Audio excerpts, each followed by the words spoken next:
Alrighty then. Good evening, everybody. Welcome back to another Rambling Live. I'm your host Jones Casamina, aka Christo. I'm my usual co-host Derica, aka Dark Neon.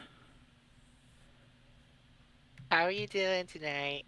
Yeah, and we said we'd follow up on this, and well, here we are.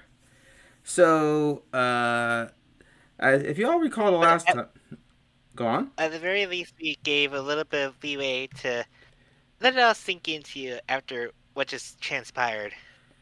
Yes. So, yeah, like I said, last time we discussed Alien Earth up to its near penultimate episodes. There were 6 out of 8 episodes, and a lot had happened in between. And our predictions were way off. I'll just tell you that right now. Most of the predictions were way off. But like I said, though, we said after the series ended, we go ahead and give our overall thoughts and see where this puts the Alien franchise overall.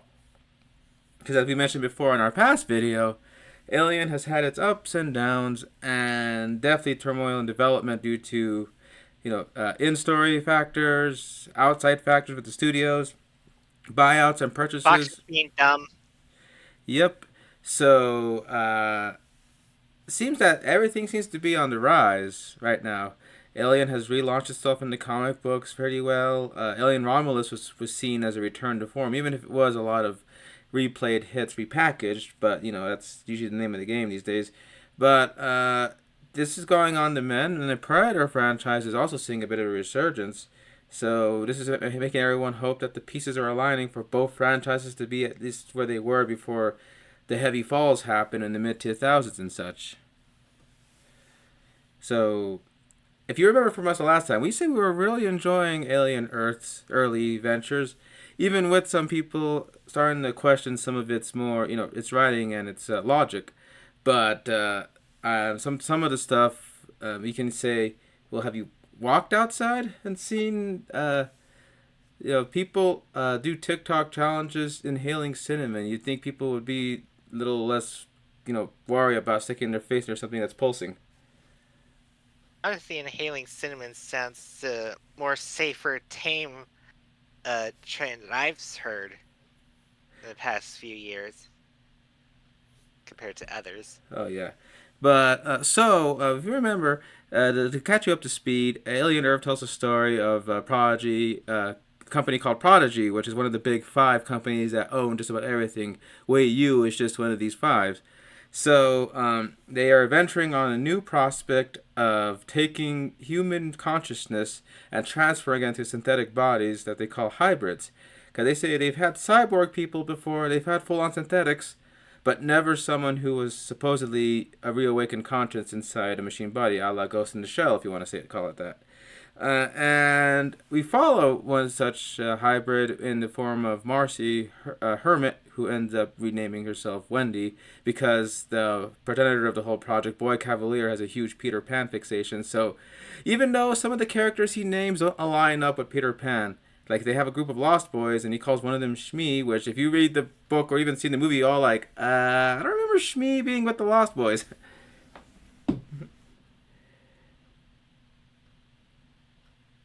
Yeah, let's just say he takes it a very loosey goosey manner. But hey, at the very least, he doesn't name anyone with the racist Indian names. Ooh, yeah. Although I think if Nibs was not king, would it be bad to call her Tiger Lily just because of the red hair?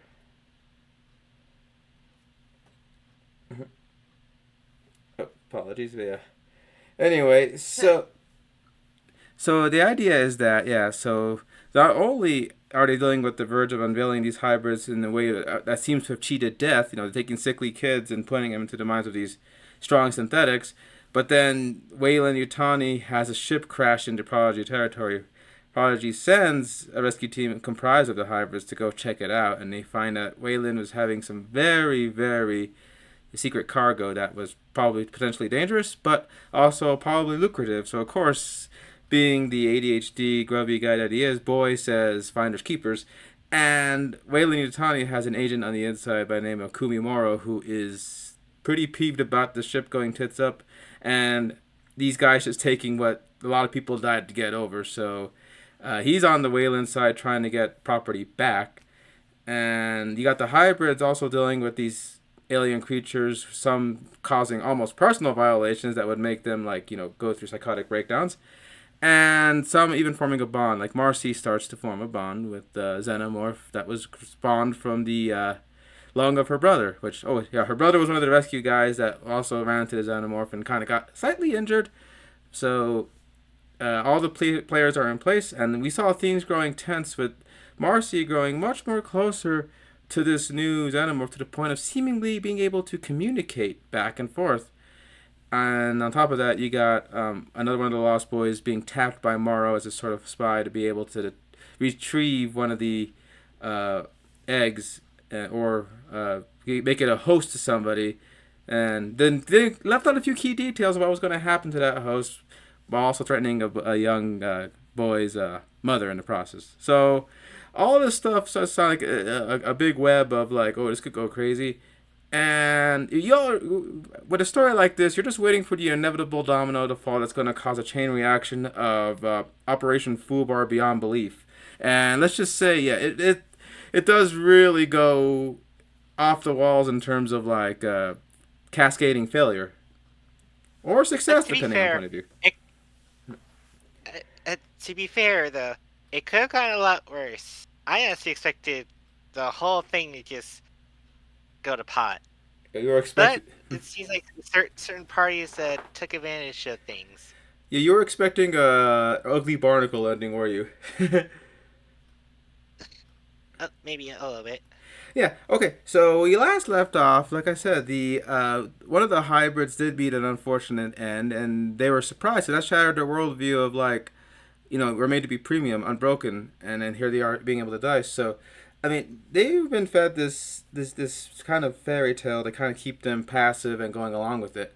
But the more of the real world they're exposed to, the more those cracks start to form in this facade, and the hybrids starting to figure out their place in the food Basically, chain. it's basically it's just like growing up for anybody, really. Yeah, because talk about rapid accelerant. This is more than growth. This is probably evolution, especially in terms of Marcy's character. So, I will say right now, episode 7 already went to like really up for us when we got to see that with trails happening, with one of the most funniest line deliveries ever that I had to make a meme out of it. That there's a bit where Marcy sees the lab and then Isaac Toodles' poor melted face is there. And she asks Kirsch and boy who's there, like, what happened over here? And Kirsch gives the most single word response that made me laugh so hard because I didn't expect it. He went, science. Like, we couldn't believe the audacity of that line that it just made us laugh because it's like, Anything about science? yeah, it's just like I'm all like, he's not wrong. Science happened here, but yeah. So the boy Cavalier's attention turns to the fact that this was no simple accident. That Isaac didn't get careless and get go into a silicone eating insect's habitat completely out of ignorance. It was because he was fallen under by the T. auxilius, the little eyeball monster, Iris as some fans have called it. Using the sheep to bang the window to startle him enough to like lose the safety of the door. So and he starts to get more interested in talking to the eye, and that was because It, he's yeah. Go it, on. he literally decides, like, after frustratingly realizing that they can't really figure out a way to communicate because, well, even with as much control the eye has, it's literally like puppeting a goat, and goats really don't have the English tongue, so it basically asks it, what's the square root radius of pi? What's the next And it numbers makes the after? sheep, yeah, what's the next numbers after pi? And it literally makes the sheep stomp the numbers in sequence. As soon as soon as it was clear that the eye was that smart, I went like, no, no, this is worse. This is worse than the Xenos. The Xenos are literally like a bug infestation on steroids. This thing is on a super genius level of scary. Yeah, and Boy is saying the same thing everybody who's a fan of the Eye has been saying. Oh, if only you could talk. So he sets up that whole arc in seven sets up him wanting to at least because this guy really is like a lot of people who they have too many fingers in every pot. He makes a hybrid idea. He's super excited, jazzed about that. Then the ship crashes, the Margino, and he decides to take the cargo. Now he's interested in all these baffling aliens that could probably be used to see why was Wayland so interested in this. And then he finds out about the Eye being super smart, and then he's like, oh, forget the Zeno, forget all these other guys. I want to talk to this thing. And it's his tunnel vision that is ultimately his undoing with everything going out of control. I think that's the whole lesson. I think people say, gosh, why is this guy such a genius if he's making such stupid decisions? And it's not that he's making stupid decisions. It's that, you know, Let's put it this way: he put way too much into intelligence than he did with wisdom in his D&D character sheet. well, yeah, and the idea of something smarter than him excites him because he thinks everyone in this rock is dumb, and I got this one thing from another universe that might potentially, who knows what it knows. So of course he gets more fascinated in that. And even Kirsch at one point points out how one big symptom of ADHD people is that sometimes they have a serious lack of impulse control. And I burst out laughing at Kirsch, kind of down talking Cavalier that way. Again, I think I'll say right without fail, Kirsch is one of my most favorite synths in the overall Alien canon. Not just for Alien Earth, but just like overall, he's up there with Bishop and Ash, if you ask me. Hmm. I don't know. I still have a heart for Winona Ryder's call. Oh yeah, Call is such a Then, sweetheart. then again, it's Winona Ryder. It's like anything she's in, it's always gonna get my attention. And of course, Michael Fassbender's David and Walsh are on a league of their own. Like it's just like I guess I love those milk filled blood bags over there, man. But yeah, so like I said, so in the meantime, you got Hermit Joe trying to save sister from this island that she says is a yes place, but she sees stuff that keeps being reinforced as a no place, and she decides to say, yeah, she's gonna leave on her own terms. And they do try to make an escape, but unfortunately, they were potentially ratted out, and it leads to a standoff with. Along the way, they run into this is a haunting scene for me, where they come across the graves of their former child bodies. Because if you remember Arthur, the poor sap that ended up getting picked by Arush to be the host for the Facehugger, he said that okay, best case scenarios, we got a bunch of AIs thinking they're these people running around in these bodies, but worst case scenario, we may have just put 6 kids in the ground.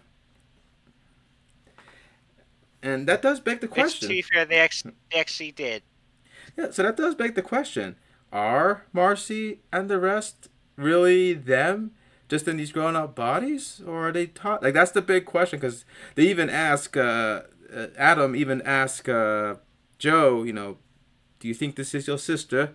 And he can't give a straight yes or no answer because even he's unsure. And that's one of the big questions that this thing is positing. So, of course, when things go south on the island, like I said, the adult Zeno had ended up getting out of the lab because once Cavalier pissed off Marcy, even he realizes, oh shit, we might want to keep her on guard. And Hmm. of course, she's already shown that she can hack into cameras and even interface with it. So they were a little bit caught off guard when she was able to turn on the security systems and remove the gate to let the TikTok, as we come to call this xenomorph, because of the Captain Hook analog. Although I still like to nickname it Little Brother because it kind of acts like a sibling. To like just wreak havoc and just like completely turn whole platoons into meat. Just like some people actually get a little confused by the inconsistency of the xenomorph because in some scenes it's very methodical and takes its time and it gives a character a chance to at least turn around. Other chances it's such a rapid blur and everyone's just turned into giblets and meat. It's like it does call to mind what Ripley said to the Marines who were cocky about running into one of these things. She said, just one of those things managed to wipe out my entire crew in less than 72 hours, and the colonists found that ship and you deal with a whole bunch, who knows how hard that'll be. So, I mean, I guess thanks to all the media, we're kind of used to drone xenomorphs just being cannon fodder against powerful artillery, and the way they win is through sheer numbers. But you got to Blame the remember, video games for that. yeah. But we got to remember though, the alien is I think one of the best things that captures the almost near invincibility of the xenomorph is alien isolation because your weapons are practically useless against this thing, and in that game you're not supposed to kill the xenomorph anyway. It's just you're supposed to just do your best to survive it. So, and that's the impression people got from the alien in Alien because even Ash, when they asked him how do you kill this thing, and he goes plain and simple, you can't. He goes, "You're dealing with a survivor, one of the perfect organisms." And then in Romulus, they proved that that sucker survived getting incinerated by rockets, only to be completely blown the fuck out and turn into like a big acid pool that messes up Rook in that scene. But other than that, yeah, the alien historically is pretty hard to kill unless you have like high grade weaponry. So either the Prodigy soldiers are underarmed, or this xenomorph is just a whole other thing due to being bred under different circumstances. I don't know. I want to say that the security forces are probably used to shooting away the off protester or whatever rather than having to deal with a creature that has acid for blood. Hmm. So, and Nibs is kind of a little bit off her rocker herself, finding out that she just had a whole week's worth of memories just wiped like a reset button, and yet that was kind of like a violation to her. So she said that no one will ever touch her in that way again, and that makes me wonder if that has anything to do with her. Because they mentioned she had a traumatic past, even before being put into the hybrid body and going on the Maginot. So she starts doing stuff like snarling and clicking, and you're like, uh, Nibs is okay. I hope so. And then there's a scene where a standoff with some Marines where they try to capture them back, including some of Hermit's old Marine buddies that survived the Marginal. And she just flat out, rips off a guy's jaw and is just like punching through them and shit. You're going like, oh yeah, these guys are synthetics with super strength. I mean, if a synthetic really wants to, it will lay down to hurt. Just ask anybody who worked against Working Joe in Alien Isolation. You always know Working Joe. I remember we were actually going oof, and then like I said, we kind of got a little surprised when Joe used a low taser shot to incapacitate Nibs, and it probably fried her circuits a bit to make her a little glitchy. But Which, to be fair, when we first saw it, we thought that she was pretty much dead. I know you put money on Nibs potentially being the next one to be taken up. I'm not so sure. So we were surprised when they were in the holding cells the next episode, and then we go, oh Oh, she's okay. yeah. Oh, but speaking of episode So the seven, result was complete utter abolition. It's just minor rest and irritation. yeah. So the big thing that made us go like, wow, was the fact that poor Arush, aka Slightly, is he gave this poor innocent guy who cared for them, locked him in the room with the egg, and the facehugger got to him, and he's over here with the poor guy suffocating under his bed. And he's like trying to feed him juice and everything while the facehugger is on, and I'm guessing the facehugger is not liking that at all. And we were just telling him, dude, do not touch the thing. You don't know what happens if you try to like pull that thing off in any way. And of course, Shmi ends up getting involved with this, and he just tells him, "Well, grab his legs. I gotta take this guy out." And he even tells him, "He's gonna be okay. He's gonna be fine." And so naturally, the facehugger does its job, and they're in the jungle, and there's a part where he's gone. Even we're going, "Where'd the body go?" And the facehugger falls from a tree on them, just kind of like when the facehugger fell on top of Ripley. And I realized, oh shit! And you got now. Here's something people are saying they're confused by: that Arthur shows up not remembering that he was locked in the lab and attacked by a parasite. When I had to remind a few people that in Alien, they asked Kane clear as day after he woken up after they told him that he's doing fine now, that if he had any memory of what happened on the ship, and he said that the last thing he had was a horrible dream that he was being smothered. That was all he remembered. He didn't remember anything specific, the ship, none of that.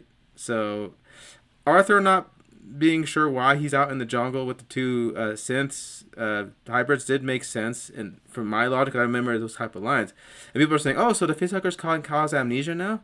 Well, the brain is funny that way. Sometimes when you get hit by a super traumatic event really instantly. Sometimes your brain will just shut off that memory just to repress it, just to save you from shock or whatever. Because there's people who probably remember being on the road and then they suddenly remember being on the hospital, not remembering that they just had a traumatizing car wreck. So I think to have Arthur not remember getting attacked, that just made sense to me. I think that was logical. What are your thoughts? To be fair, it kind of goes back to when um oh, what was his name? Did you talk about John Hurt?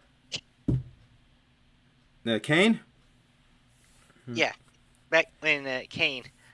Funny enough, I literally just pulled the A's for Alien ABC book, the Little Golden Book adaptation of Alien of all things. Is Kane one of the Uh, letters? um, Kane actually just gets the page where yep, he's letter K. Oh. Also played by the great late John Hurt, War Doctor, uh, the Horn King, a lot of great roles, but Kane is my personal favorite role of his. So, but yeah, like I said, so So you, that baseball cameo where he was basically playing the role oh again, no, not again. But anyway, so you were saying goes back to Kane. where he just wakes up and he really doesn't remember anything. Like, does I think he doesn't even remember like basically the ship or the room that he was in. Yeah, kind of like what I mentioned. Yeah, sorry. So, yeah, I thought so. So when I just know, oh no, Arthur's a walking time bomb, and sure enough, within minutes of the show, because I'm guessing time flow because they had to get to the beach, and even you were pointing out, Morrow couldn't pick a, he had to pick a faraway rendezvous point, and I mean it does get this cool visual of Morrow with some whaling Yutani shock troops wearing scuba gear coming out of the water. That is a very awesome shot, and of course by that point, poor Arthur's starting to kind of remember that wait, these boys, you guys are kids. That means you never really had experience enough to know how to lie. So he knows, whatever you guys are lying about, that we can just go back and get it all sorted out. And the poor guy starts convulsing, and he ends up getting chest bursted right in front That's of him. bursted. And poor, yeah, even Smee's telling Slightly, you said he was going to be okay. And he has, and Slightly couldn't even catch the chest burster because those guys are wiggly fast little suckers. Yep. So they end up taking poor Uh, Arthur's bloated open corpse to the rendezvous point where Morrow's a little pissed off that yeah they took too long. like Oh, I literally screamed at the screen and said, "Mara, you're the asshole that left out a certain few details. Like you should have mentioned that. Oh, hey, by the way, once you do that, time may be of the essence. It might be like an hour, might be 15 minutes. Who knows? These things are inconsistently written in all these different movies. But yeah, you need to hurry up and get that body to the beach." oh, but I forgot to mention too that one part that made us go oh no is when the evac protocol with the xenomorph is happening. And Kirsch runs into Slightly and Smee dragging a body, and he asks, "What are you doing?" And even Slightly just comes clean. Okay, he has my mother. I got this. I didn't say that. Yeah, okay, I know all about that. But what are you doing going down that way? Try this You need to go elevator. down the elevator here. Even we're like, Kirsch? At first, at first, I literally thought he was just going against his boss because, quite literally, like after the whole week that they've gone through and all the different changes, like the hybrids are gonna be the way of the future. Nope, wait, actually, all these aliens. Nope, wait, actually, this fucking eyeball and this like demented, like rotted sheep, like puppeted carcass is like my ticket. It's like, okay, I'm actually getting sick and tired of this. This is not what I signed up for. Yeah, but it was all an elaborate ploy because once Morrow catches up with the boys, takes them hostage to try to find the new xenomorph. The new xenomorph had already been captured, and the tracker led it right back to Prodigy Labs, where surprise, Kirsch had set a trap for Morrow and his unit to be captured. And it does lead to a line where he does tell the two boys, "Yeah, you're grounded," and that gave Derica such a big laugh. But yeah, so we all just like I said, we had Joe shooting nibs, which kind of probably meant rendered the bridge that him and Marcy had. We have um, Boy totally fixated on trying to get the eye to a new host because he episode 7 he leaves a cliffhanger saying, "Oh, I know exactly who to use." And then and we have Marcy, Nibs, actually the rest of the Lost Boys were all put into the prison. Even Curly, the one who talked to Dame Sylvia, who probably indicated that maybe something's going down. And Arthur's poor festering corpse left in the open waters for the crabs. That was like the first At first visual he of thought episode 8. at first he thought it went down in the showers, but no, he just kind of like surfaced on the beach. It's like, dude, this poor guy just like did not deserve to have this. Frankly, nobody who gets killed by an alien does really, but him, you're like, when I saw that he was one of the few guys willing to help and even saying this is wrong, I go, in this type of movie, you're putting yourself on the chopping block, like very clear as day, and he did. So the pieces are in place, but Marcy is like realizing like, okay, I'm not the Wendy darling that Boy wants me to be. I'm not the little sister that Joe thinks of me as.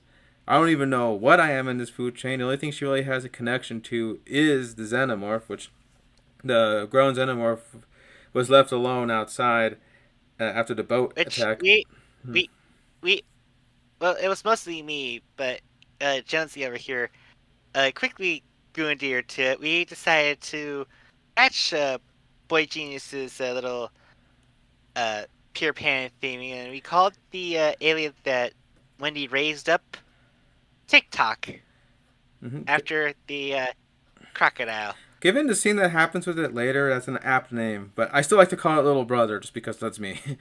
um, so we get visuals of him on the island, and it's a part where Marcy decides, you know, uh, all this time, we've been afraid of them, but the idea would be maybe they should be afraid of us because they they're buried bodies. They can't really die. It's like they're walking ghosts, and she does that little plaything of saying, "What do ghosts do?" Which is me cutely interjecting that they haunt stuff, but they go, "That's it." That What's even funnier though, that's actually also a double term because ghosts is also a term for data that's kind of like got their own backup storage where it's kind of like a specific form of a backup storage where if you got a corrupted data, you have something to reformat and fix over it without losing too much of it. mm-hmm. Uh, it's something I learned from like the Atop the Fourth Wall when Linkara had one of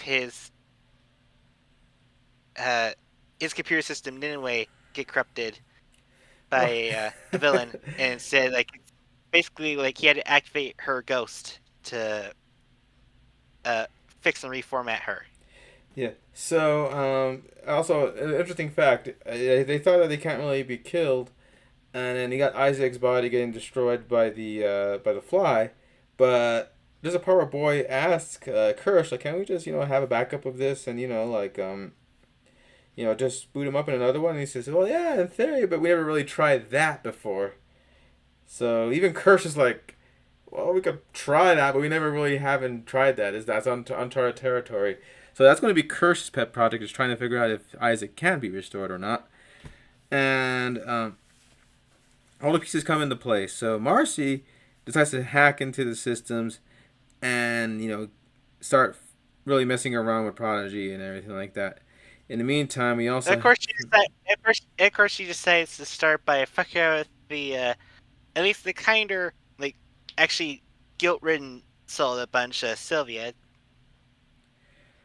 oh right, oh god, yeah, when she kept replaying the which is kind of messed up. when she kept But replaying then the again, Sylvia did reformat Nips's memory. But then again, her like job and her career and like it's gonna be basically a case of if I'm not here, someone else is gonna deal with these kids, and they're not gonna treat them like kids. They're gonna treat them like products. mm-hmm. That's kind of how So it's like Adam saw it. if you damn if you do, damn if you don't kind of deal. Oh, but there was also that scene right prior to that where Sylvia is on the at the gravesite dropping fresh flowers for each of the of the Lost Boys, the original children, and frickin' TikTok appears behind her, and we thought right away, ooh, yeah, she's Xeno food right there. Now, however, apparently there's some people have complaints about the fact that apparently the Xenomorph took a straight headshot and it just bounced off its carapace or something. But again, I'm thinking either they're using low grade weapons, or Boy had sent them on, or Kirsch had sent them on missions to like retrieve the son of a bitch. Don't kill the damn thing because it's a big investment, even though it's ripping all their guys to pieces. So basically, it's the equivalent of firing rubber bullets. Possibly, but we don't know because people are saying that those are pulse rifles, but those pulse rifles don't seem to be doing anything to the Xeno.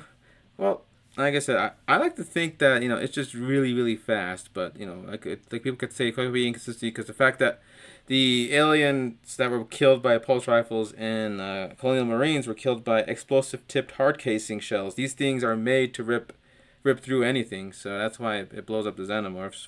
That's why when they get hit, they don't just bleed; they explode all over whatever they're shot at by the pulse rifles. If you remember, which ended Mm-hmm. bad for Drake. Always gotta be careful with that.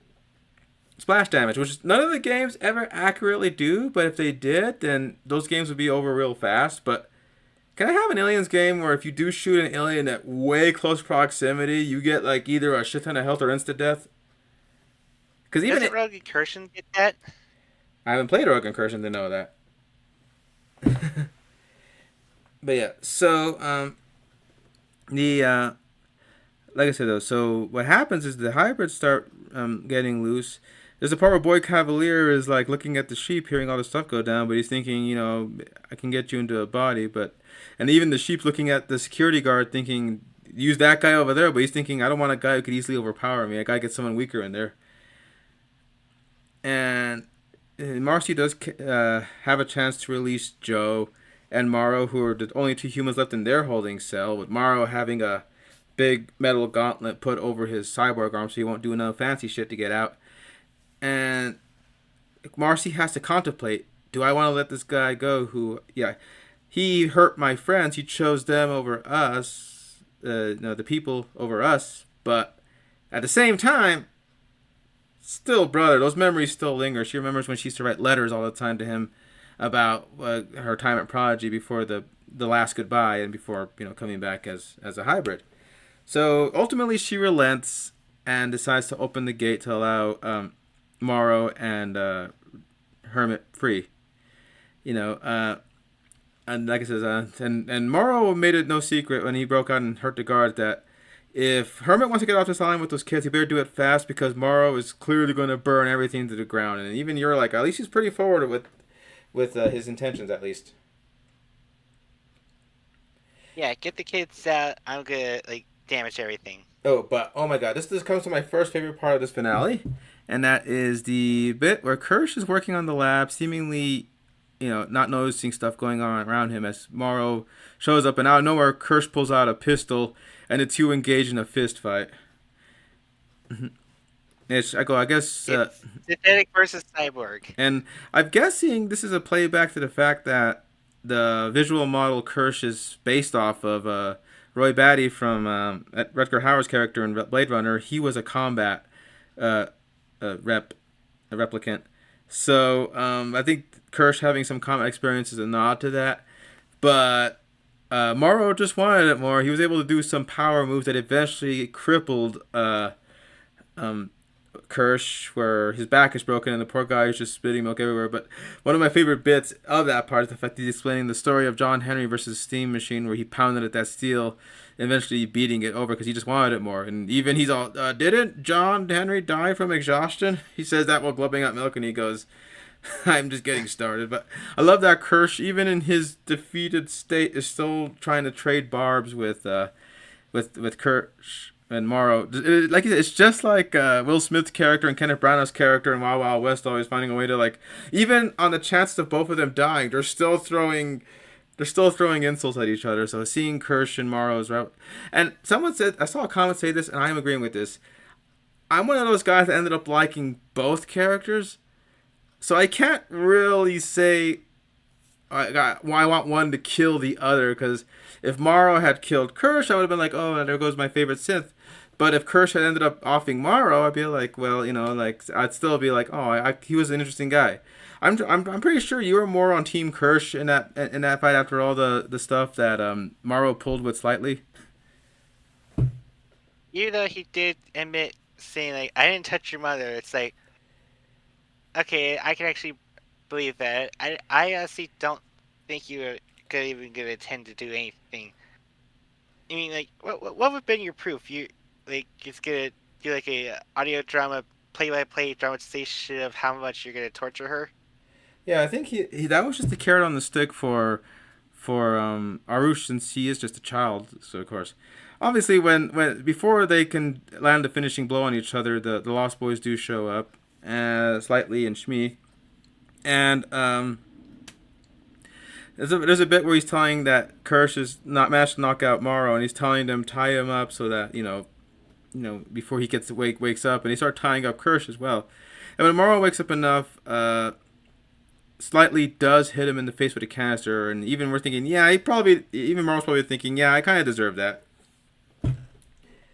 But yeah, I was in a Yeah, situation where I didn't want neither to die because again, I really liked I like Kirsch because Timothy Oliphant just makes him so delightful. That science line killed me the first time he said it, as you remember. We just burst out laughing when he's all, they see a dead body and like, science happened. So it's like, Oliphant adds a lot to this role. Like he did what he did Cobb Vanth in the Mando series. And it's so, kind of funny to see him like damaged and fighting. It's like, oh, it's just like the old times, like back in Scream 2, where he's just like on a big grand stage and like getting his shit kicked in. mm-hmm. And then, of course, Nibs goes to recover Sylvia, who we were like fearing for, like maybe she's going to be eye fodder.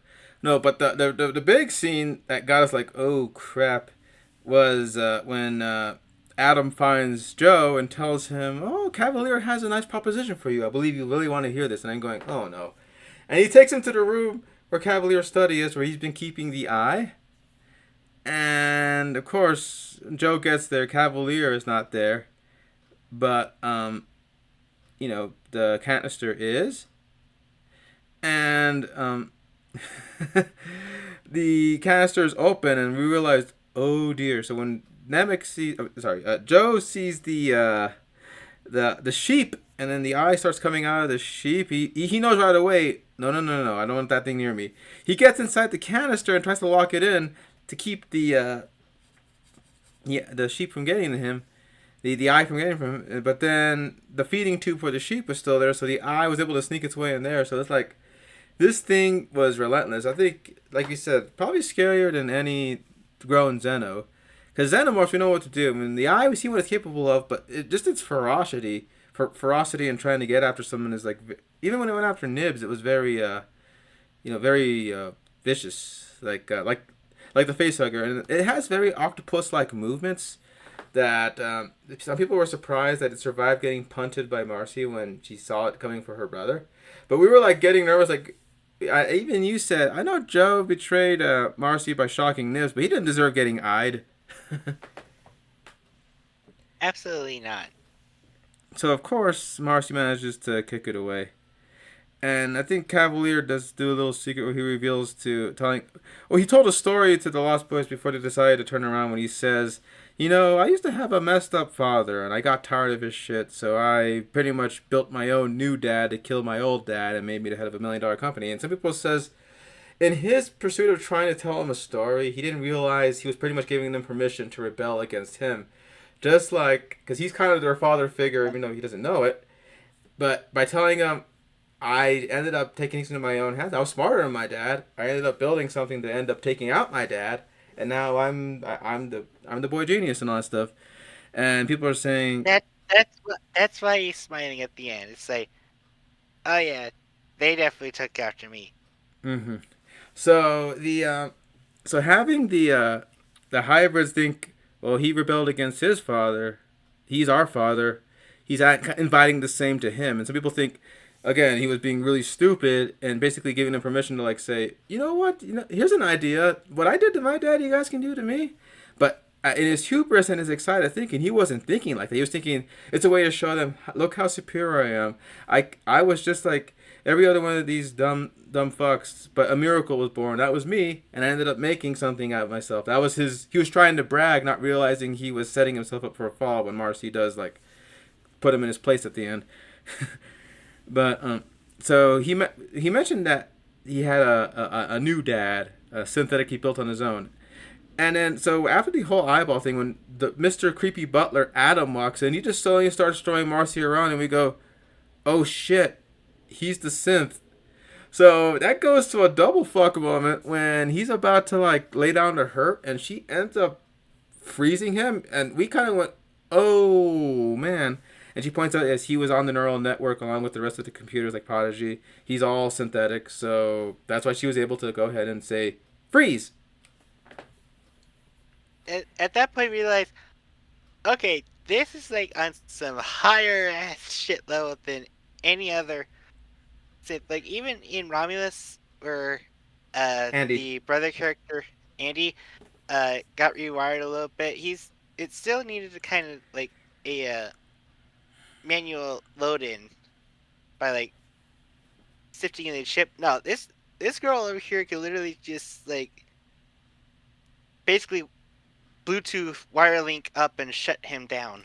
However, I think she said it's only on those that are on the Prodigy network. I'm pretty sure she can't just turn off Bishop or David if they tried the same thing. But who knows? We don't know the extent of her abilities. But that was a big whoa moment, and and Mr. T. Auxilius misses. It went down the tubes, and we thought, oh boy, that's gonna be a problem. And I was nervous, wondering if it was gonna be a menace the entire episode where someone would be talking and I don't know where the eye would fall. So I was on pins and needles thinking, is the eye going to return again at that point? So there's a point where Boy finally decides, okay, I think I can finally get the hell out of Dodge.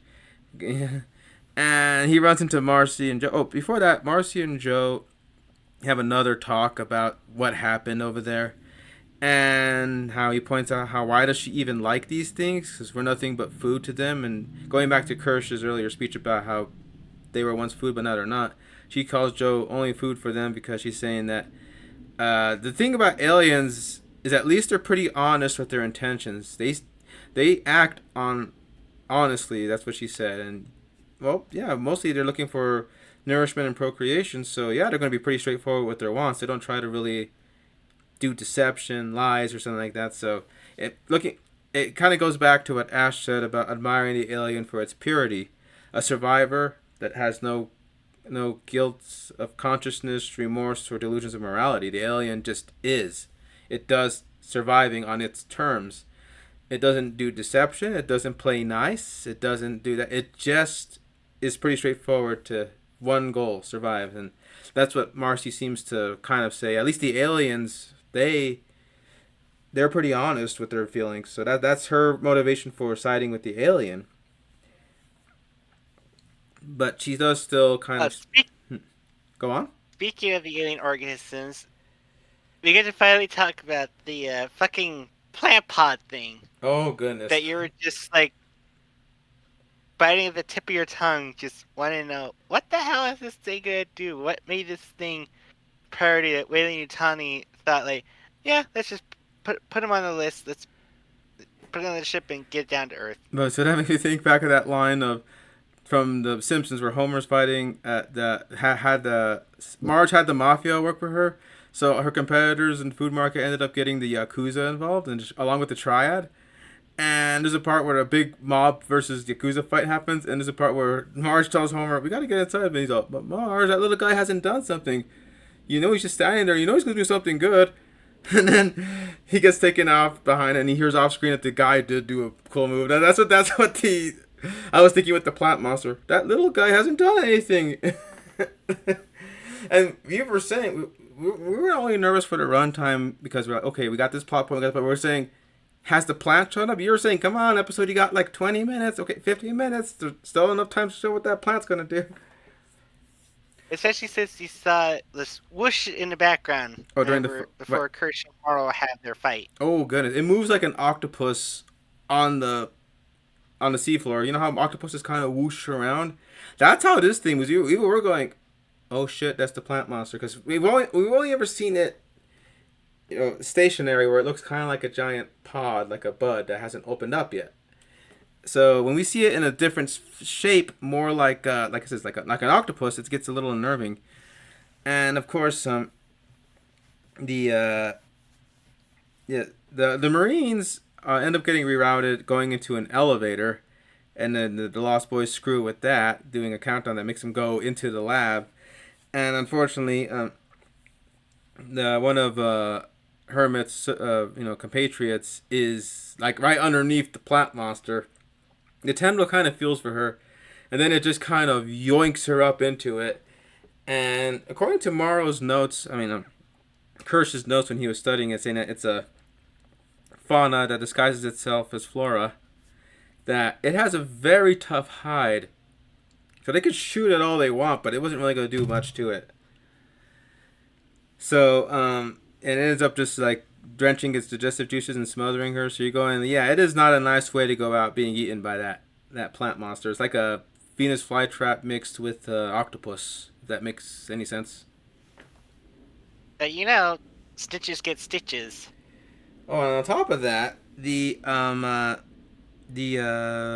some people theorize that this plant monster is very probably similar to fauna we might be seeing going on in Predator Badlands. Because we see that Deck has landed himself on a very hostile planet with a lot of things that can kill you. Even the plants are deadly. So if that little octopus plant shows up in the background, I'm gonna be like, oh shit, this is the planet where that thing came from.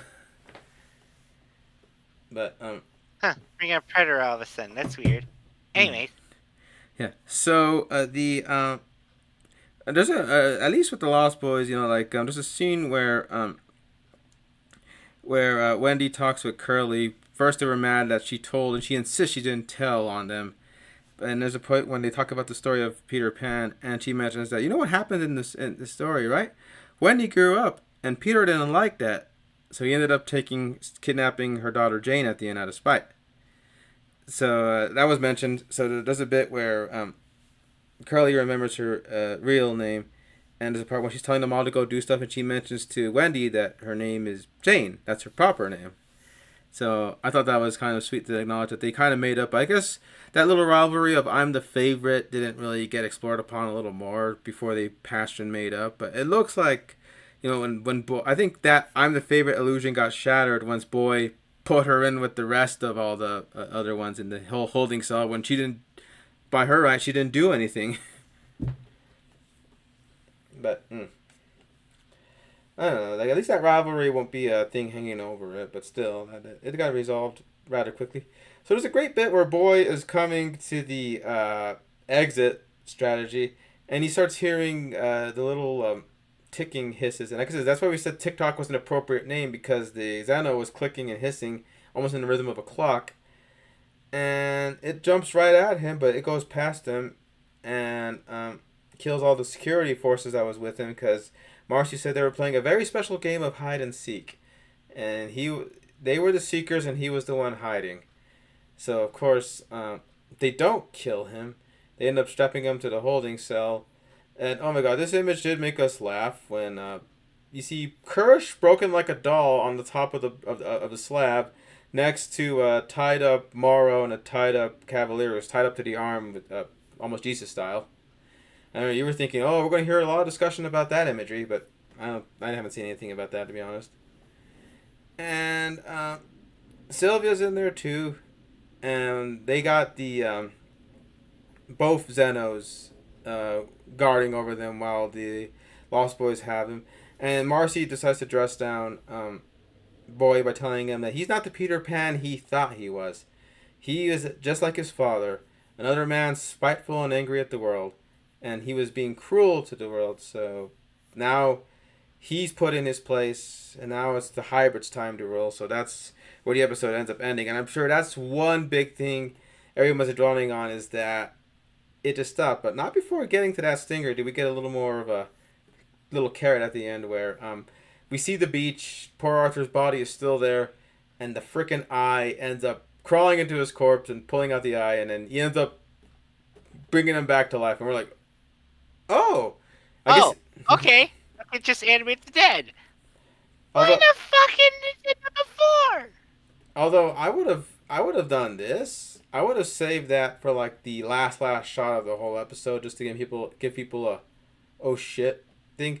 Having it there was still good, but I think it would have probably been more stronger if you think, okay, everything's resolved. Shmi mentioned they lost the eye in the plat monster, and then they got boy. And when they ask what happens now, and Wendy simply says we rule, that's when boy kind of breaks into a maniacal smirk. And they also mentioned that Morrow had called in Wayland Yutani forces, and Yutani's dropships are on their way, so things are going to get pretty intense pretty fast. But alas, after the We Rule line, that's when the rock music starts and the episode is done. So, what were your thoughts on that finale when you saw that it was only like 44 minutes and everything? Well, I initially thought I didn't think we were gonna get a second season, but clearly they were setting up for a season two. Which it happens. It's TV shows tend to want to like it'll be a big gamble in whether or not they'll continue the story or not, or leave it ambiguous enough that like some other medium will cover it up. Like I think the Chucky series, I haven't finished season two or seen season three, but I think it left off where like another movie could actually uh pick up since they're done with the TV show stuff. Although the TV show did end on sort of a cliffhanger that is like you're gonna leave it there, but like you said, a movie could pick up that road, so it's not like it's gone. Like the show was the only way to do it. And I'm sure some people will point out to how this thing is probably going to be getting a viewer drop off, but Andor was able to secure itself a second season, despite having lower numbers than even Kenobi and Ahsoka. And Ahsoka season 2 is definitely happening. So I wouldn't be surprised if, because Noah Hawley comes from the world of TV. He knows how it operates. He knows how it works. He knows you gotta leave him guessing for more because he's been in this industry for years as a TV producer and creator. So he probably knows that you don't just put a nice little bow on it and hope to get a follow up because then why keep going? You wrapped everything up. So I think that was his gamble. Because I think he did a reveal on a podcast. He had like this big multi arc story planned for possible seasons, and if he didn't get another season, he'd be okay, at peace with that because it's okay as it is. But I think a lot of the Alien fans will have yet another property where it was setting up something, and thanks to a few pissants, they decided to say, "Oh well, we'll just cut off that dead end." Say what you will about Prometheus and Covenant, they were going somewhere, and the fact that we didn't get it because of a combination of bitching and the Fox deal really putting a freeze on production, I would have loved to have seen where that trilogy ended up with Covenant and Prometheus. But But yeah, it's good that it just ended off where it did. To be fair, we definitely hope that Disney's smart enough to not placate to the fans like Fox did after fans were cold to Prometheus. So they like, oh okay, let's just kill off everything related to Prometheus and make this next installment. and then leave that installment on a cliffhanger that's still unresolved to this day. Although Ridley says that watching Alien Earth and Romulus got him excited for the idea of picking up the baton again for yet another Alien story. I know people will say, no, Ridley, stay the fuck away, but I'm willing to give the guy a shot because, well, I'm me. I want to see what comes out of that crazy guy's head. I mean, the guy had freaking sharks in Gladiator 2, even though that's historically inaccurate. It was a pretty ballsy image. Oh, I think that would lead to a higher chance of him casting Pedro Pascal in in an Alien movie, which I would love to see. So, just because he worked with him in Gladiator, and he likes bringing back people he's worked with. That's why he brought back Fassbender so many times. That's why he brought back Denzel Washington so many times. So, I mean, I hope he had enough fun with Pascal that if he decides to make an Alien movie and says, "Can I put you in as one of my space truckers or Marines?" I'd be like, "Yes, put Pedro in it." I know people are like on a. I think that hate for Pedro has died down. I think that was just a rise to get out of people during the Fantastic Four era. So I better not see that shit restart again with Mandalorian and Grogu. But, But yeah, I'm pretty content with where it's at. But it did leave me with enough stuff like, ooh, we gotta see more, and that's kind of I think that was his intention. I know we come in an era where we get to the end of the finale, and most of the time it tends to be wrapped up, most of the stuff, but still kind of unwrapped stuff to like follow in later entries. For example, look at the Mandalorian season finale, season one. It had the whole okay. It finished the story of him, getting the child back from the Empire, and it's set up that okay, his next quest next time will be find the Jedi for this child, and we also have a hint at the next villain with Moff Gideon having survived his Tie Fighter thing. Mandalorian season two's finale ended in a way where that could have been the closer for that whole series run, if they wanted to, but obviously there was a hunger to do more, so they kind of still did more. So I think people were probably expecting a Mandalorian season two style finale versus a setup finale like some of the other stuff. Like I think some people probably had the same issue with Ahsoka, how it had a big fight and it ended with our heroes stuck in the faraway galaxy, but at least Ezra came home. So that resolved the Ezra thread, but that still left the what's going to be next for Ahsoka and Sabine on that thing. So I think having this whole okay, so the hybrids took over Prodigy. Maybe they're going to try to take over the Prodigy company as a whole. Now that they got the adults all locked up and they're going to make decisions from now on. But we still have the Wayland aspect. We still have the other big three companies that haven't been mentioned yet. What if they try to make a move on Wayland or Prodigy and not a weakness has happened when there's blood in the water? I still think there's story to see. And then you got the whole deal with the eye. The fact that the eye is now in a human body, maybe he's going to look for something a little more lively. So it does make you wonder what's next. And I think the big thing on people's mind is what's next for the fact that this is still 2-3 years before the events of Sigourney's Alien. Like, will this lead to eventually to Weyland Yutani sending the Nostromo out so that we can get this? I mean, that's where my thoughts are on that.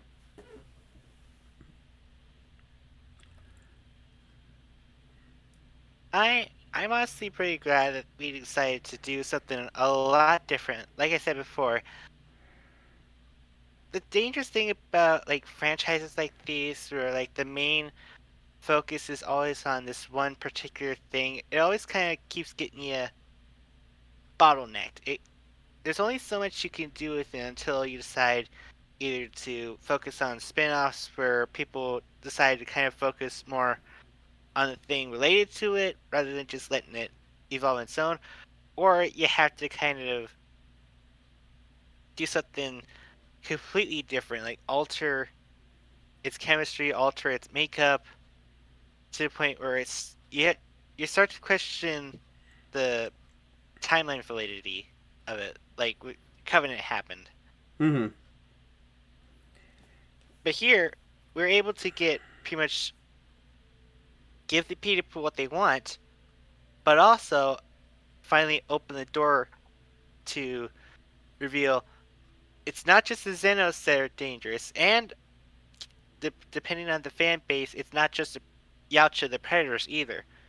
The galaxy is fucking dangerous, with flora and fauna of all types out there that are willing to kill you, and we humans decide, I'm gonna take that and use it against one another, Mm-hmm. because profit. Of course. And like I says, the reaction has been mixed. There's some that say they get what the finale was trying to do, and they want the setup does get them interested to see what season two would happen. But others are saying it felt like this was episode 7 before episode 8, and pretty much it stopped, and you go, okay, so what's the next episode? And you go, oh, that. I'm sure if this was a 20 episode series, this would have been the mid season finale, but it would still be season 1 or whatever. But because TV has changed and streaming has changed, I don't know. But others are saying how okay, this series got stupid and dropped the ball really fast. We got another pulse rifle fire in the air to say the famous words that I've made a whole video about. You done fucked it up. But like I said, it might have lost some people, but there's some people who are liking the cerebralness of it, and they want to see more. Like I want to see more of Lily Newmark as Nibs because I saw a video of her just being herself on the cast, and I'm going, oh my god, this child is precious. I want to see her in more. So I kind of want to see the rest of the cast. I know some people were annoyed by the childish acting, but I think the thing is, they're growing up now. Now that the child illusion has been shattered, they get to see how the real world works. You kind of get a feeling of that when Arush confronts Morrow. You kind of get the sense that you're not looking at a scared boy who's like, "Oh no, don't do that." You're looking at someone who's starting to become a man. Even Morrow, I think, is starting to recognize that. So I think this childish actions of the hybrids is going to be diminished the more the series goes on because they're going to start developing and evolving. And they're saying we don't have to stay in this kid mindset that boy has been trying to push on us.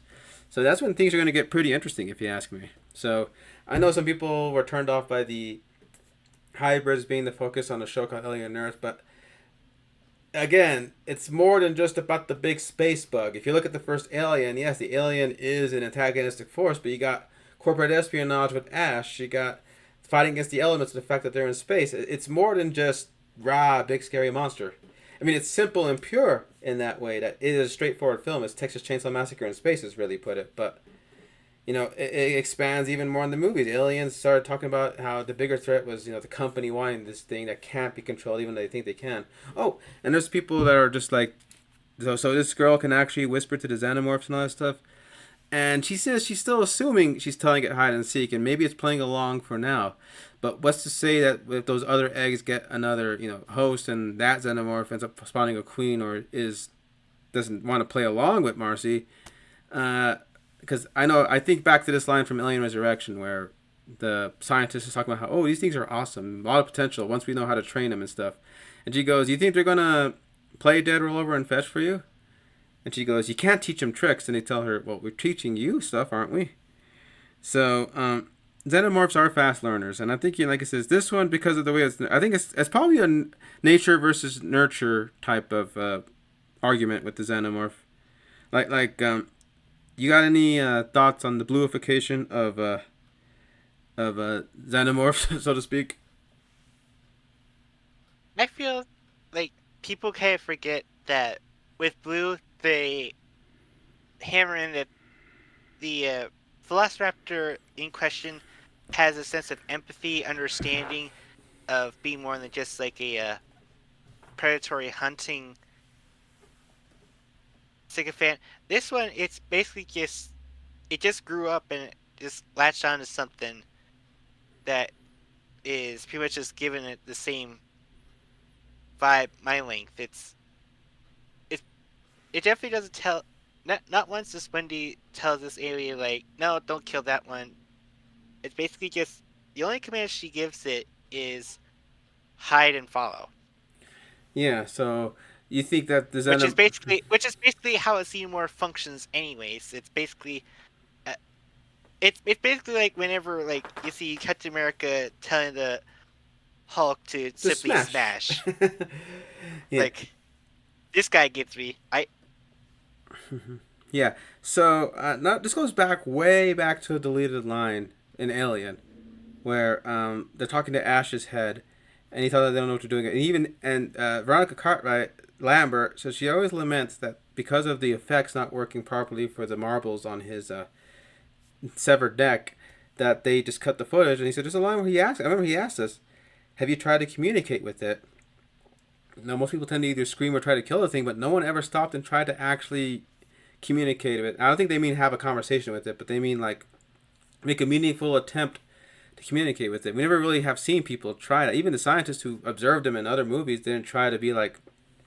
They probably just think, "Oh, it's a big dumb bug." They don't try to really like see that this alien intelligence probably has a way of connecting, by communication. So Wendy, being the first times to explore that, I think really channels in on that theme of communication with the xenomorphs. And now some people are saying, what's there to communicate? This thing wants to kill you, it wants to fuck you, it wants to eat you. That's the only thing it's communicating. But I'm going, I think they're trying to add a little more nuance to the xenomorph and seeing that the xenomorph he's still a fearsome being that is, tearing things from limb to limb. It's not like he's Baby Yoda in a stroller thing. Although you gotta admit, the little baby's teenage xenomorph on top of the TikTok, that it did leave an image. I'm like, oh, that is adorable. sadly, by the time we jump into season 2, it'll probably have just grown up a bit. So I wonder if TikTok is still going to keep that weird webbing on his forehead because he has like a sort of growth on him. Maybe he's in the middle of molting, but he has more of a brownish color.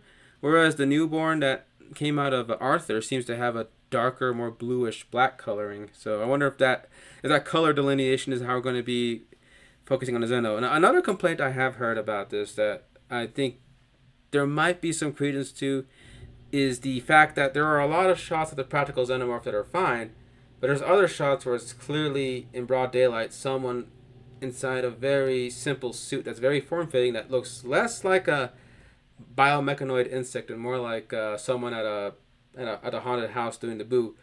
I do think that I was fine with the practical effects of this creature, but I think because Romulus did a good job of hiding these things in a way where you're going like, okay, I'm not sure if I'm looking at the animatronic or the stunt performers, but um, maybe going forward, because the xenomorph has to be framed a certain way to really like convey. Because they didn't want to go full CG. Because if they gone full CG, people would have complained about the CG Xeno. But I think a good blend would be needed in this case. Like I was again okay with most of the Xeno shots, but I can see why some people say the proportions are too man-like. And I'm not thinking like a 7 foot tall guy like the one who did the original. I'm thinking of some stocky 5'6" guy in a big rubber head suit waving his arms around. But uh, like I think there's a way to do it well, and they did it well with the budget they had and the timing they had. I mean, they had some great shots with the Zeno in this finale, but I can see why some people say there's some shots where he's in broad daylight where he looks like less like the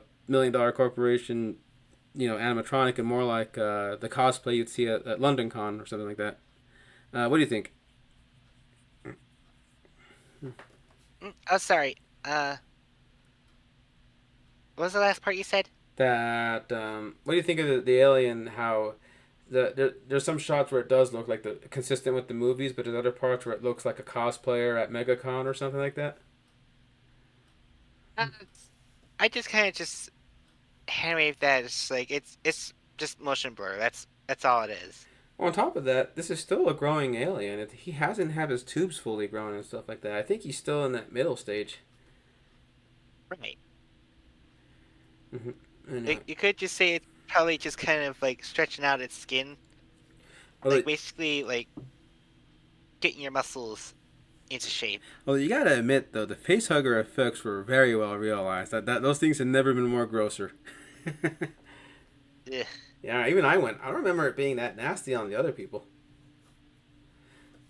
Mm-hmm. So, were there any issues, like actual problems you yourself had, like from what you want from this series that you have with the how it ran so far? Anything you would have liked to see more of? I feel. I honestly, I'll be honest. I kind of feel like we got pretty much everything we needed, really. Hmm. So I feel open to seeing whatever. I do know I want to see the eye actually find a way to communicate and be even a lot more scarier to the fact that it could actually evolve into its own sentient antagonist role.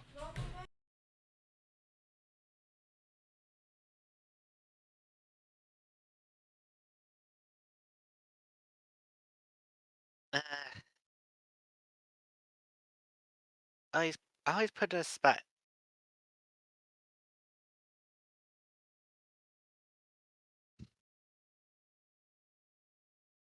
So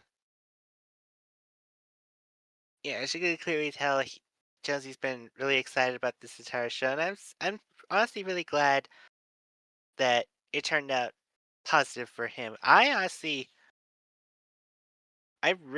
really wanted to see an Alien TV show actually work out, and the fact that we were able to get to see that play out, and we were just like on our edge of our seats, like week after week, always just being invested.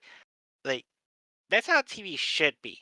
Honestly, it should always feel like you're on the edge of your seat. You don't know what's going to happen, and then every other turn, you always zigs when it zags. And like, well, I gotta see what happens next time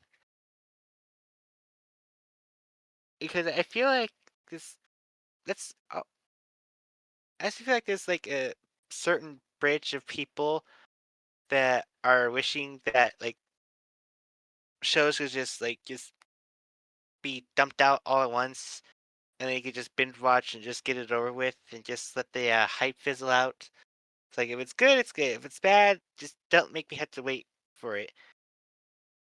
And I'll be honest, that kind of thinking just kind of really sucks. It just kind of robs like how a lot of people have like had to grow up watching TV shows the way you do, where they always had to tune in week after week after week to see if so and so does this, if so and so gets together with that. And I feel like we kind of lost that a little bit to the point where it's like I don't know. It just kind of feels like just going through the pace of like see something, consume product, move along. And it's to be fair, that kind of mindset does seem to fall in this logic with the five companies that the alien universe rolls into. But yeah, needless to say, I honestly don't feel anyone deserves to need to see. Okay, what I'm basically saying is, I honestly am glad that there are certain streaming channels where they want to get back to the format of always doing weekly updates. Cause like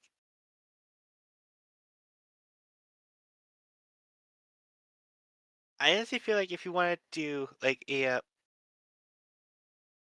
multi binge thing, you have to save it for where you feel like how certain Star Wars show like Andor had to like put out like three first three episodes all at once in one night because they needed like open up either a new series or a new season with only just one episode. It's not going to cut it. They do honestly feel that they need to have more meat to justify people coming back or getting invested into it, and then they can leave off on a point of say, "Well, I managed to get enough of what I wanted, but now I do require more."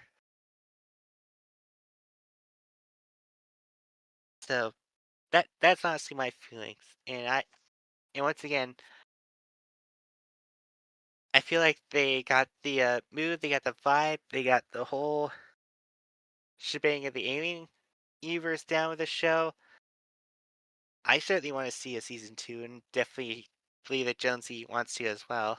I mean, let's face it, that he's always a sucker with all these things.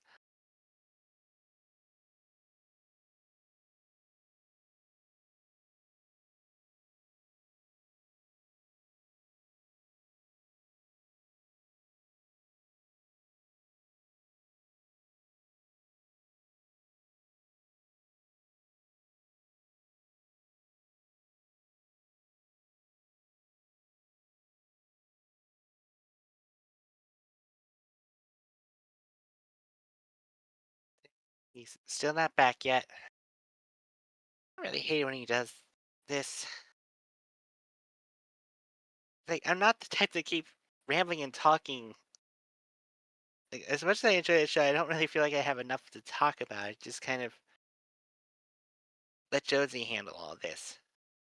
And it's always the stuff that he's the most excited about. He leaves me hanging to have to fill the dead air, and it just annoys me a little bit.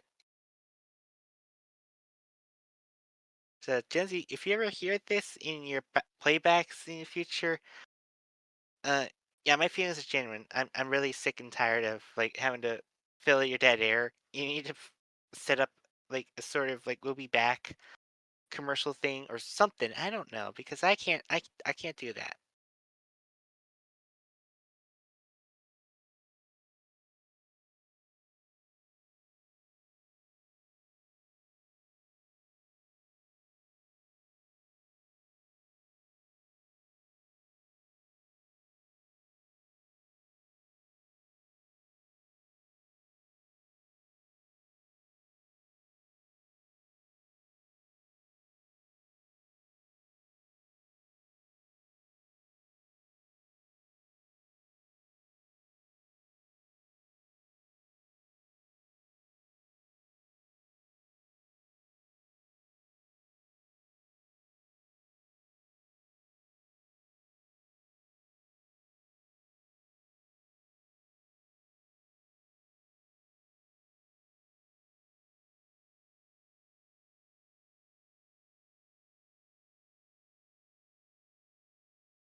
Oh, good. He's come back. That was embarrassing.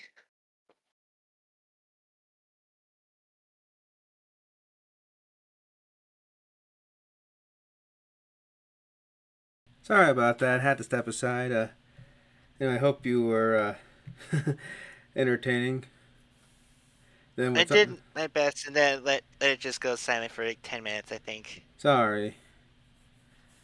Anyway, but anyway, I'm kind of sad. Kind of a little bit sad, not because of how it ended, but because the fact that well, what's there on Tuesdays now? Because we were making a tradition to do Alien Tuesday. I mean, I'm sure we could probably keep up with the other show going on right now, which is keep Peacemaker, but I I haven't actually even watched the first season. I don't know. But like I said, though, interesting things are happening in that one. But I don't know. Like the next big thing that we probably might want to just jump on as a weekly thing might be. I mean, we might make a review on it unless we see the whole thing and think we want to talk about it. Is that Welcome to Derry story? Yeah, that could be one possibility. Well, we do have something in the works that I will unveil properly once the little cut together. Look out for that in October. But me overall, any issues I would have with the show is I can't think of any that would bother me too much or what I would want more of. I think I just want more of the show is my only issue. I would like more, and if we don't get more, I'll be okay with what we got. But I would hope for more. That's my big takeaway from the show. I already gave my 2 cents while you were away, so yeah. No problem. But I'm just saying though is that I would recommend everyone at least give it a shot. If it doesn't really gel with you, you're welcome to drop off at any point. No one says you have to watch it and like it to the end. And if you have seen it all and you have your issues, hopefully you can articulate your thoughts in a way that would allow Noah to take notes and go, okay, where can I right the ship in that regard? But overall, I think this is an interesting place for the alien franchise to be because the door is wide open. You know, we got the whole eye thing, the hybrids thing, the Xeno itself. So I think uh, it doesn't I think really, something else escaped. I think something else escaped, didn't it? huh? I think the plant did escape, Yeah. but yeah, we'll see where things go if we hear about a season two or not. I hope this cast does return because all of them are talented. I definitely want to see some of them in more stuff, like the Sydney, the one who plays Marcy. Interesting look to her. I hope that things go. You know, we're watching her career with great interest, and of course, even the guy playing Joe Nemec from Andor, he's already been in two big sci-fi shows from the '70s. So let's see what else this guy can do. All right. If So, I remember correctly, the one you definitely want to keep an eye out for is the actor for uh, Boy Genius. oh God, him. Yes, yes. Simon. That was. I want to bring up his name. I really like this guy. I thought, damn, this guy is. Someone said he would be a nice Kurt Wagner, aka the Incredible Nightcrawler, like more close to the comics. I think his name is Simon Blinkman, but let me just make sure. Uh, Samuel Blinken. Oh, this guy. I definitely want to see more of this guy. Just something about him just worked for me as this character. I know some people were annoyed, but I think like I said in our last video, the idea of the awesome tech bro boy genius types have been shattered by reality in way too many cases. Oh, and there's some people saying that this is a series with nothing to say. but it does touch on the things we've already been said, like corporate greed, immortality, the road to that. I mean, there's a few things to say. Nothing really made. I mean, the line about how saying it's complicated is something that those with no power say to justify awful things. And when Joe tries to say that him picking sides was complicated, Marcy's like, no, no, no, it's not complicated. That's just an excuse that people use. And I go, well, yeah, that kind of felt really relevant to talks that are going on today. So people saying that it's got nothing to say probably aren't just listening in the right tune. I'm not saying you have to be a certain intellect or mindset to hear the message of alien Earth, but uh, I think it's a little to say that it says nothing at all. Like we've seen nothing at all type said in sci-fi. I mean, look at as fun as an adventure as Tim Burton's Planet of the Apes is, compared to its forebears, it had a lot to say. It really is a nothing film. I think you can argue Alien vs Predator Requiem, also a void of a movie. So um, that that's my thought on the people who, like I says, you don't have to like Alien Earth if it was one of those shows that didn't. If you guys call it the worst affront since Prometheus and Covenant, that's everyone's right. I think people said this series has long gone downhill ever since Newt and Hicks met their unfortunate ends in that crash.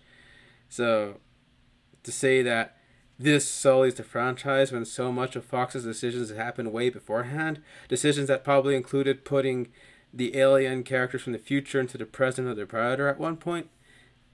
I don't know what to tell you. We're barking up the wrong tree there, but I'm content with it. I keep saying time and time again, this felt like it was made explicitly for guys like me who are into this type of show.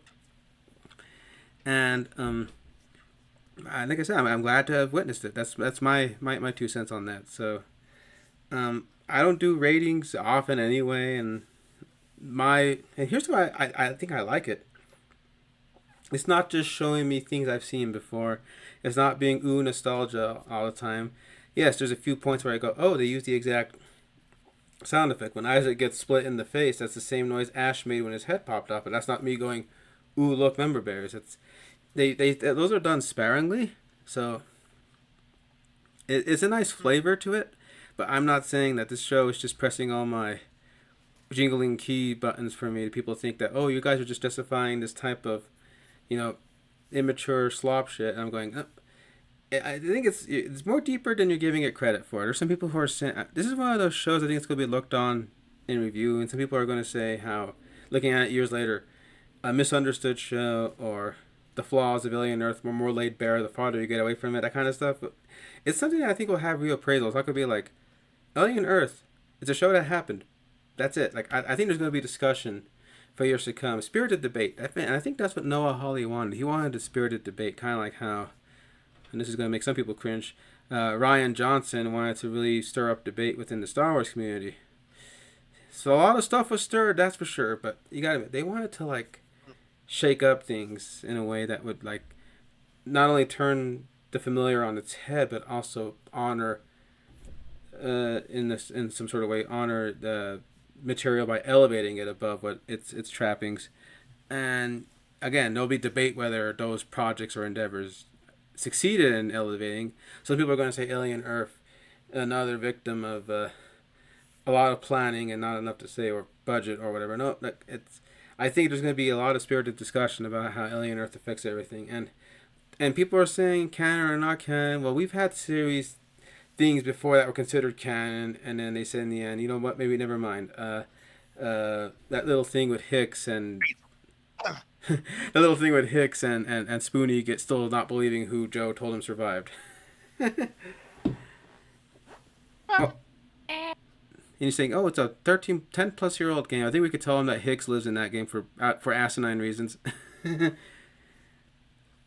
But I don't know. So like I says, if eventually they decommission uh, Alien Earth from the canon for whatever reason with another reboot or whatever, I'm still gonna hold the memories of me watching it with you very dear, because I think you and I got a lot out of it. I think you, who yourself are on a journey of self discovery, can relate to some of the problems the hybrids are having, and how some of them are having even a sort of a sense of dysmorphia with how they are. Like Nibs is going through a lot of shit. So I don't think they were intentionally going for like the non-binary folk, transfolk, like in terms of thinking, but I'm sure some people could find a sense of relation to some of those lines. So when Marcy says something a little uplifting, it's not like she's telling that to the hybrid. She's also telling that to people who are feeling that they themselves are odd or weird. But she's going, no, no, no, those are just excuses made by the powerless to this and that. So I think that kind of how he reaches out.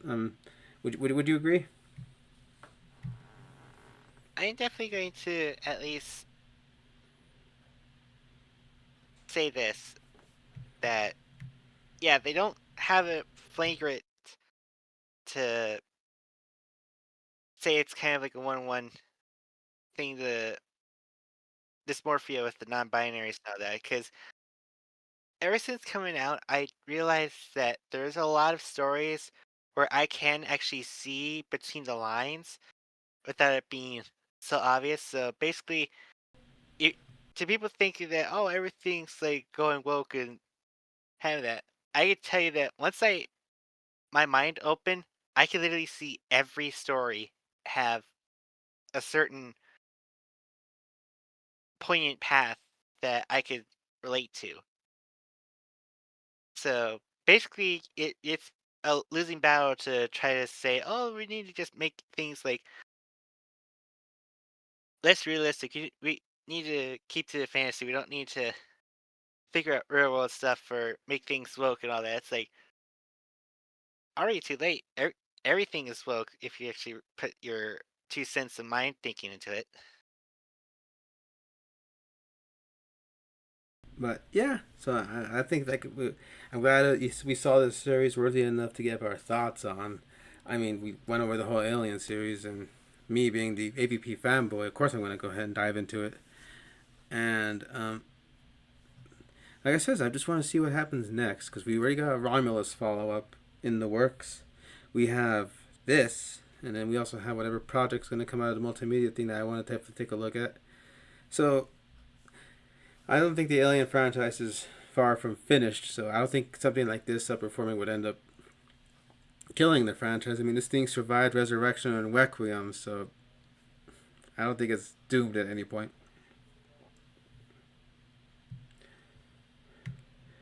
Hmm. But all right, so I guess if you guys chose to listen to our little banter about this, but thank you for listening to our thoughts. Maybe we're a little inarticulate and rambling than usual, but we didn't even put up notes. We were just kind of going off the top of our head. But I guess it's safe to say she and I really did enjoy this show and what it tried to do, and we're looking forward to any more possible entries. Now, as mentioned before, we do have another upcoming project that we will start doing as a regular weekly thing.